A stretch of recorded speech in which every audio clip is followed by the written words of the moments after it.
Welcome to my Kashmir vlog. हमने एक बहुत सी अच्छी ट्रैवल एजेंसी के टिकट बुक कर लिया और अपना सारा सामान पैक किया और पहुंच गए अपनी पहली मंजिल यानी लिबर्टी राउंडअबाउट लाहौर पर। के सामान को कोस्टर पर लोड करने के बाद तकरीबन रात के 11:15 बजे हमारे सफ़र का आगाज़ हुआ और हमने सबसे पहले सफ़र की दुआ की तिलावत की और निकल पड़े अपने खूबसूरत सफ़र पर।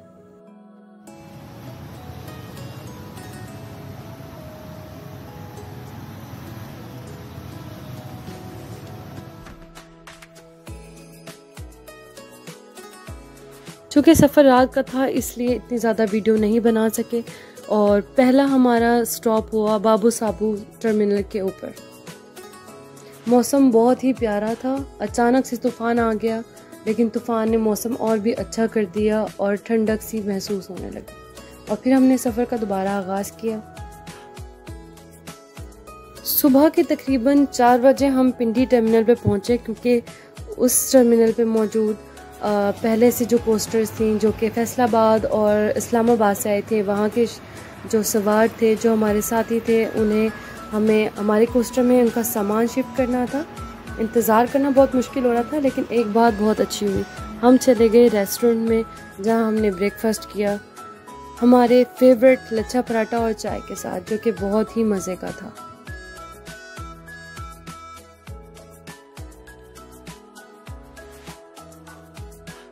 उसके बाद फिर एक लंबे तवील सफ़र के बाद हमने टर्मिनल क्रॉस किया और हम पहाड़ी इलाकों के और भी नज़दीक आ गए। मौसम और भी खूबसूरत हो गया और जैसे जैसे हम अपनी मंजिल की जानिब बढ़ते गए हर चीज़ बेहतर खूबसूरत नज़र आने लगी, पहाड़ नज़र आने लगे, आसमान और भी प्यारा होने लगा और मंजर और भी ज़्यादा अट्रैक्टिव होने लगे। फिर थोड़ी देर बाद जब हम एक जगह रुके तो अचानक से बारिश होने लगी। ऐसा लग रहा था जैसे मौसम भी हमारा उस जगह पर इस्तकबाल कर रहे हैं। खैर हमने सफ़र जारी रखा।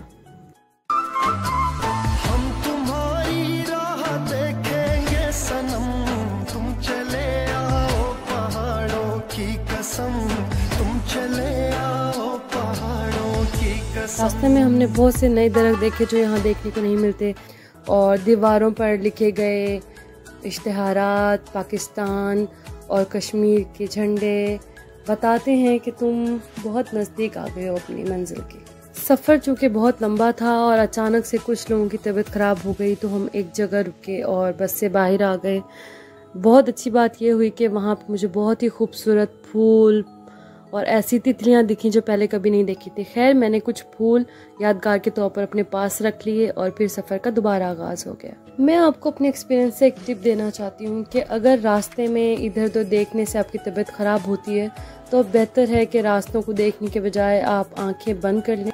आखिरकार हम उस जगह पहुँच गए जिसका हमें इंतज़ार था, यानी Muzaffarabad Kashmir terminal check point. जैसे ही कश्मीर के अंदर दाखिल होते हैं दरियाए नीलम आपके इस्तकबाल के लिए वहाँ मौजूद होता है। ना सिर्फ इस्तकबाल बल्कि फिर वो आपके साथ बहता ही चला जाता है, आपको कभी भी रास्ते में तन्हा नहीं छोड़ता।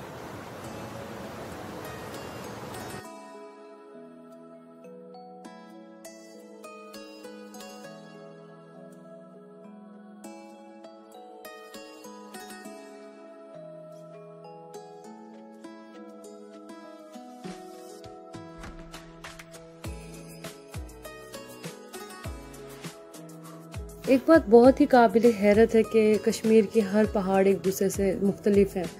हर एक पहाड़ की रंगत, उनकी बनावट, उनकी खूबसूरती एक दूसरे से जुदा है, तो दिल ही नहीं भरता और ऐसा लगता ही नहीं है कि आपने हर कुछ देख लिया, तो आपका दिल कभी भी इसकी खूबसूरती से भरता ही नहीं।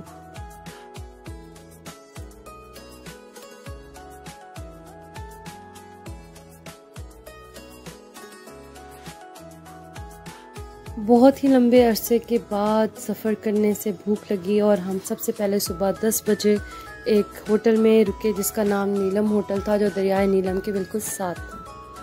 एक बात बता दूं कि पराठा बनाने का तरीका बहुत कैजुअल है लेकिन पराठे और बाकी चीज़ों का जायका बिल्कुल भी कैजुअल नहीं बहुत ही मज़ेदार खाना, और ख़ास तौर पे जब आप ऐसे नज़ारे के पास बैठ के खा रहे हो जहाँ दरिया मुसलसल आपसे बातें कर रहा हो, एक अलग ही एहसास है।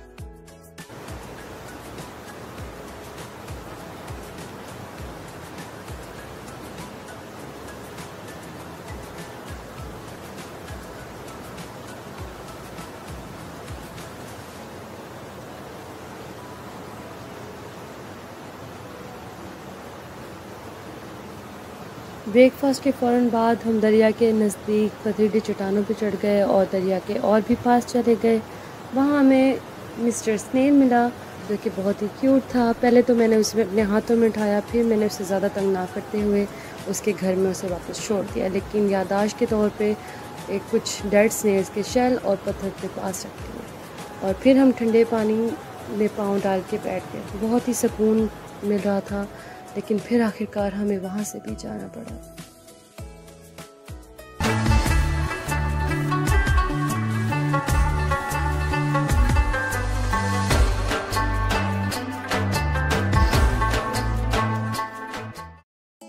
हमारी अगली मंजिल थी विराट धानी वाटरफॉल। हम वहाँ पहुँचे और पानी देख के पहले तो डिसअपॉइंट हुआ बिकॉज सीज़न ऑफ है, पानी बहुत कम था, लेकिन फिर जैसे जैसे पानी के पास गए और उसको महसूस किया तो बहुत ही सुकून मिला। पानी बहुत ठंडा और साफ़ शफाफ था। आई वंडर के जब पानी का सीज़न ज़्यादा हो और प्रेशर ज़्यादा हो तो वो जगह कितनी खूबसूरत लगेगी। खैर, वहाँ पे जुम्मा का दिन था, सारे मर्द नमाज़ पढ़ने चले गए और मैं चली गई चाय पीने, थैंक्स टू द काओ। हमारी अगली मंजिल थी LOC यानी line of control, India Pakistan के दरमियान ये रास्ता जहाँ पे दरिया बहता है। दरिया के उस तरफ मकबूजा कश्मीर है और इस तरफ जहाँ मैं खड़ी हूँ ये आज़ाद कश्मीर है। दिल बहुत भारी होता है, एहसास होता है दूरी का। ज़्यादा देर हम वहाँ रुक ना पाए क्योंकि हमें अगली मंजिल पर जाना था और हम दोबारा से अपने सफ़र पर रवाना हो गए।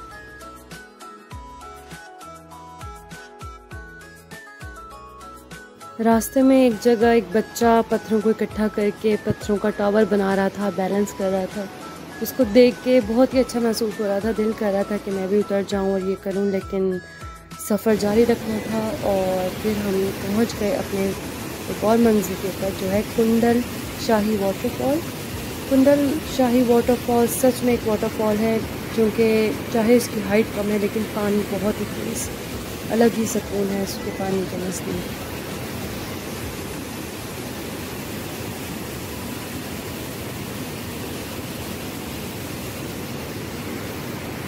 के ज़्यादा नज़दीक पहुँचे तो उसके ठंड से अलग ही सुकून मिला और दिल किया कुछ अच्छा गरम गरम खाएं। तो हम गए और हमने ख़रीद के खाया सीख कबाब, जो कि बहुत ही मज़ेदार था। और फिर हम एक स्प्रिंग के पास बैठ गए चाय पकोड़े खाने के लिए। मुझे कुछ दोस्त मिल गए थे जो कि बहुत ही अच्छे साथ थे और उनके साथ बैठ के बहुत सारी बातें की और मज़े के पकोड़े और चिप्स खाए और साथ में चाय पी। चाय बहुत ही आला थी। और फिर हमने दोबारा अपने सफ़र का आगाज़ किया।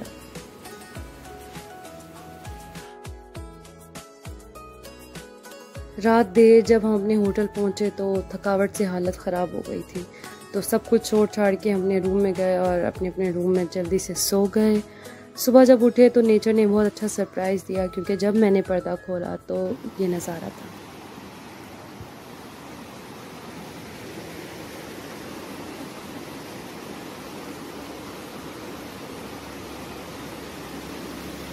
दरिया के पास और भी गहराई में उतरने के लिए ये रास्ता बनाया गया था।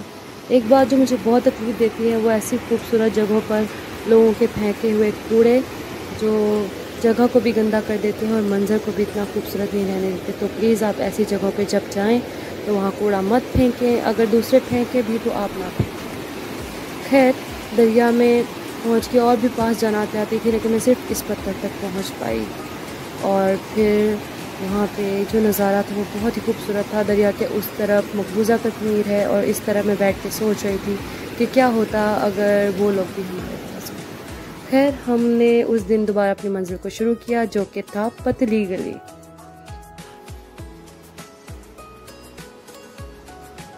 हम तमाम लोग जो सफ़र पे इकट्ठे थे, हम 3 जीपों में सवार होकर 4 घंटे के इस तवील सफ़र पे रवाना हो गए और साथ साथ जब हम साइड पे देखते थे तो दरिया और इलाके नीचे रहते जाते थे। शुरू में थोड़ी थोड़ी सड़क थी और बहुत ही ख़तरनाक नज़ारा था, लेकिन देखें किस तरह आराम से ये आंटी उस टीले पे बैठी हुई हैं। अगर मैं होती तो बहुत ही मुश्किल हो जाती। खैर, उन्हें आदत है। और जैसे जैसे देखें आप ऊपर की तरफ जाते हैं, पथरीले रास्ते ख़त्म हो जाते हैं और रास्ता मिट्टी का हो जाता है और बारीक होता जाता है। और ये साइड पे जो आपको दिख रहा है ये है अपर नीलम वैली का गांव, जो कि बहुत ही ज़्यादा आबाद है, बहुत ही खूबसूरत है। दिन में इतना खूबसूरत है तो सोचती हूँ कि रात को अगर इस इलाके में रोशनी की जाएगी तो फिर वो कितना खूबसूरत लगेगा। खैर, जैसे जैसे हम अपनी मंजिल के करीब पहुँचे गए, सफ़र पथरीले रास्तों में बढ़ गया। लोग दिख रहे थे चलते हुए, आम आबादी का इलाका था और लोग वहाँ से गुज़र रहे थे। दरमियान में कहीं कहीं बाज़ार थे, कुछ इलाके थे, दुकानें थीं।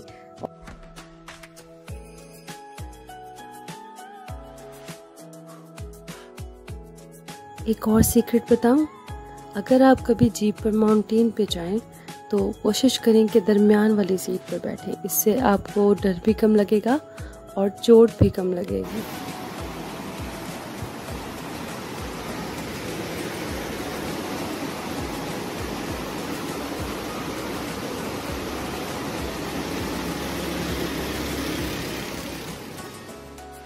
बिलाखिर हम अपनी मंजिल पतली गली टॉप माउंटेन बेस पर पहुंच गए, जहां पर ये पानी बहता हुआ जो आपको दिख रहा है ये कोई दरिया का पानी नहीं, बल्कि सामने जो ग्लेशियर आपको नज़र आ रहे हैं उसका पिघलता हुआ पानी है और बहुत ही साफ़ शफाफ ठंडा है, हर तरफ खुनकी छाई हुई है। और खैर, मैंने वहाँ से कुछ पत्थर इकट्ठे कर लिए जो कि बहुत ही अलग थे दिखने में। ये पत्थर कैमरे की आंख आपको शायद दिखा ना रही हो, लेकिन बहुत ही चमकीले, इंतहाई खूबसूरत हैं। मैंने एक अंकल से यहाँ पे बात की जो कि यहाँ रहने वाले थे। उन्होंने मुझे बताया कि यहाँ पे बहुत सारे स्पेशल स्टोन मिलते हैं जो बहुत रेयर होते हैं। एक दफ़ा उन्हें मिला था, लेकिन डील करने वाला एक इंसान जो कि उसको ख़रीदने का दावेदार था वो लेके भाग गया, जो कि बहुत ही अफसोसनाक है। पतलियाँ लेक यहाँ से ऊपर पहाड़ के टॉप पर है, जहाँ पर मैं घोड़े से गई थी। वैसे लोग हाइकिंग भी करते हैं। मुझे बहुत ही ज़्यादा डर लगा, लेकिन ये एक चीज़ थी जो मैं एक दफ़ा ट्राई करना चाहती थी। एक चीज़ बहुत ही बुरी हुई कि मेरे मोबाइल का चार्ज ख़त्म हो गया, इसलिए मैं ज़्यादा खूबसूरती को अपने कैमरे में कैद नहीं कर सकी। ये जो नज़ारा आपको नज़र आ रहा है इसे बेहद खूबसूरत है। अगर आप यहाँ जाते हैं कश्मीर में तो इसे बिल्कुल भी मिस ना करें।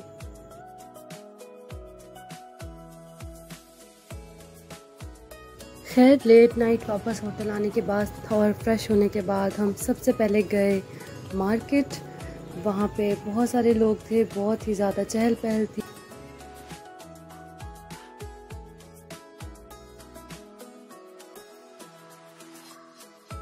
हमने सबसे पहले जाके चाय पी, कश्मीरी चाय, क्योंकि अगर कश्मीर गए और कश्मीरी चाय नहीं पिया तो क्या पिया।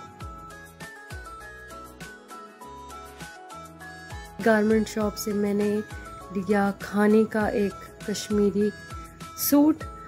दुकानदार ने मुझे बताया कि ये एक खड्डे पे बनाया गया सूट है, यानी कश्मीरी लोग बाकायदा एक हाथ से बनाए गए मशीन के ऊपर से बनाते हैं। मुझे ख़ास तौर पे इसकी चादर बहुत ही खूबसूरत लगी। लो जी, आ गया बोन फायर। रिवर के साइड पे बोन फायर किया गया और सब लोग बैठ के देखते रहे, सॉन्ग बजते रहे, लेकिन थोड़ा सा रिलक्टेंट फील कर रहे थे और हम थके हुए भी थे। तो हम सारी फैमिलीज़ वाले रात को वापस होटल में चले गए। लेकिन जब शोर शराबा हुआ तो देखा कि भाई ये तो असल में एंजॉय कर रहे हैं और नाचते गाते रहे ये लोग। लेकिन क्योंकि हम बहुत ही थके हुए थे तो भाई हमने कहा हमसे ना हो पाए और हम किसी तरह अपने कान के ऊपर तकिया रख कर बुलाकर सो गए।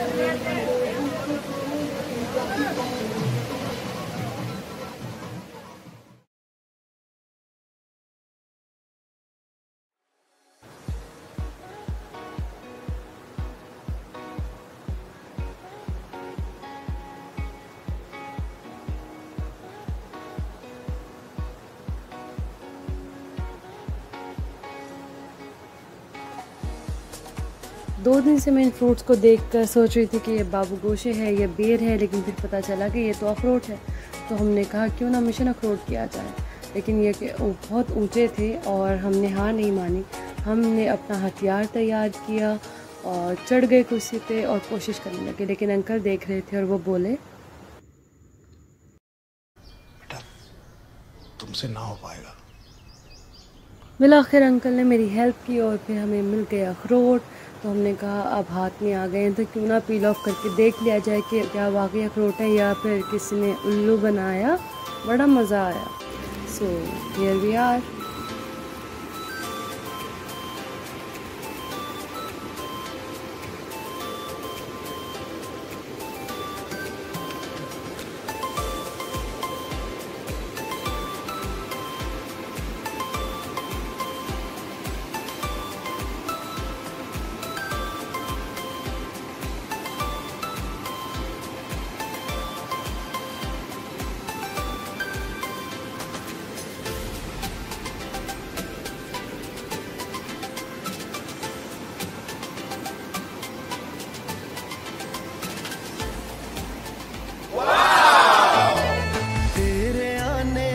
खबर ना सकी, तेरे आने की खबर ना सकी,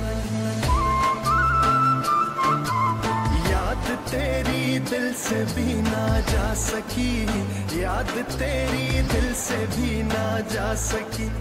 हो गए पागल तेरी यादों में हम, तुम चले आओ पहाड़ों की कसम।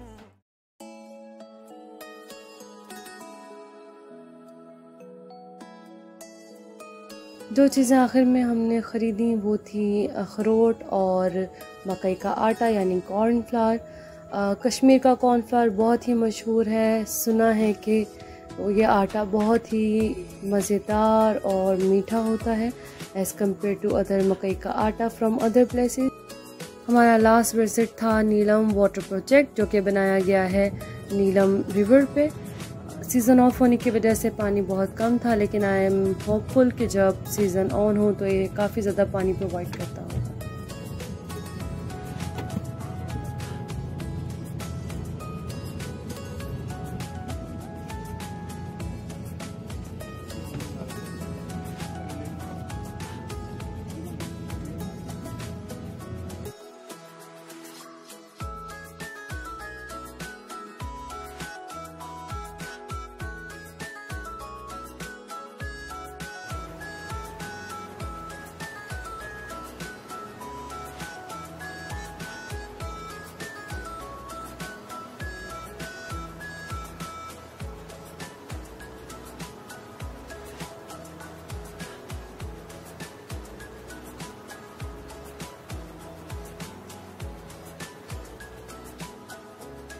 ये वो जगह है जहाँ हम दरियाए नीलम से बिछड़ गए, क्योंकि यही वो जगह है जहाँ दरियाए नीलम बिलाखिर दरियाए गंगा से मिल जाता है।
उस दिन मोटरवे पर प्रोटेस्ट की वजह से हम वापस उस रास्ते से नहीं जा सके, तो हमने ऑल्टरनेटिव रास्ता लिया जो कि था बालाकोट।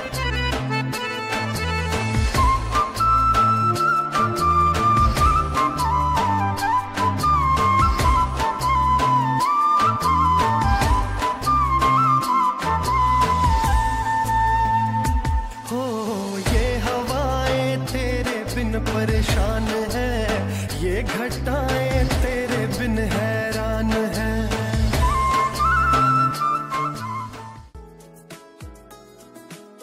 बालाकोट के अंदरूनी इलाके से गुजरने से महसूस होता है जैसे कि गोया आप कोई सी गांव में आ गए हों।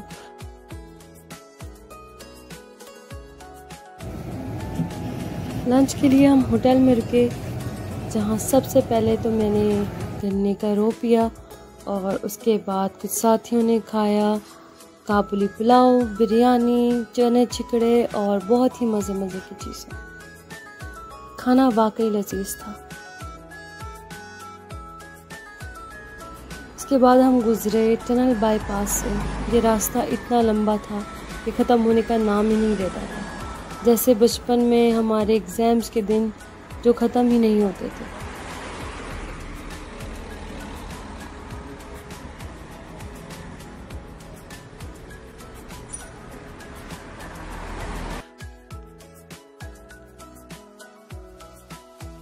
इस जगह पर आकर वाकई महसूस होने लगा था कि हम कश्मीर से दूर जा रहे हैं। घर जाने की खुशी तो थी लेकिन एक उदासी भी थी।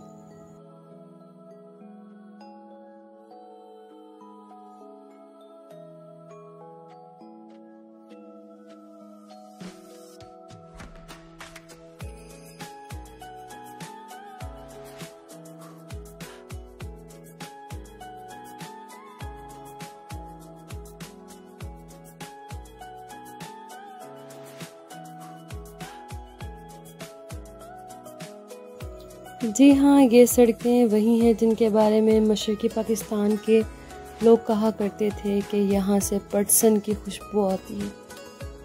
अभी का पता नहीं, खैर मुझे तो नहीं आई।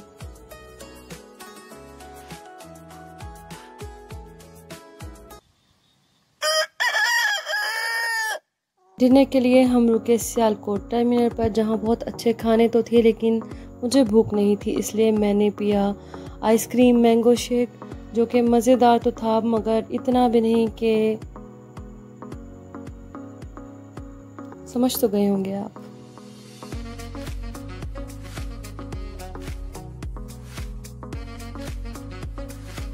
जैसे ही लाहौर बोर्ड देखा तो आंख लग गई और उसके बाद जब आंख खुली तो हम ऑलरेडी थे होम स्वीट होम। ये थी मेरे सफ़र की खूबसूरत कहानी। अब आप भी करें सफ़र और लिखें अपनी एक बहुत ही खूबसूरत कहानी, यादों से भरी हुई।